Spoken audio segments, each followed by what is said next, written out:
So by 2025, a full 75% of the U.S. workforce will be millennials, and they're not going to be the young workers that you're thinking of now. They're going to be leading organizations. They'll own their own companies. If you are going to be in the workforce in 7 years, or maybe even contracting with their companies, you need to be prepared because they have a different way of looking at things. Indeed. Jim Whidden, author of The Old School Advantage, joining us on the Kogo News Live line. And Jim, this kind of fills some older workers with dread, but should it? Good morning. Thanks for having me. I don't think it should. Let's think about the millennials just for a moment. They value immediate feedback. We know that. But they also like autonomy, so they like some freedom. And they're given to a purpose greater than themselves, really maybe more than a generation has been in quite a while.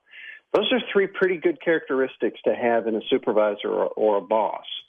The other thing you need to consider, I think, is that these aren't going to be just any other millennials. So there's these stereotypes that are associated with millennials, but those that rise to the level of supervisor or boss, they're going to be wise beyond their years typically. I mean, they're going to have some old school in them, if you will. They're not going to be the average millennial.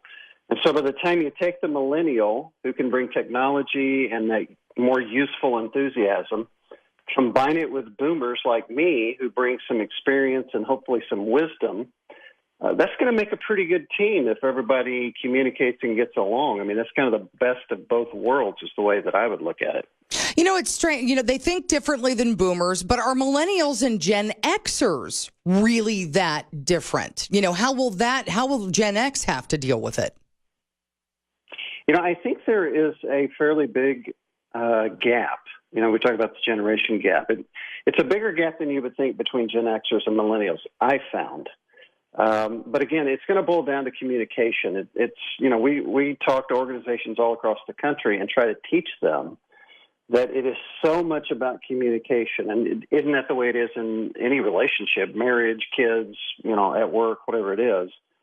And so this is where we try to find common ground, and that could be through corporate narratives. It could be through personal stories.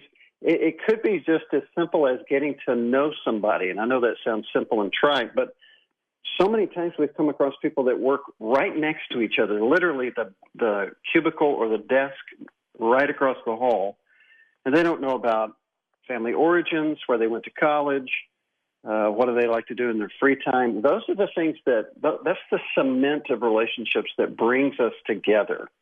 And so if we can institutionalize those kinds of conversations, it's going to help a great deal with any of the generations. All right, some good advice there. Thank you so much. That is really interesting. They are going to be getting younger and younger. That is Jim Whidden, author of The Old School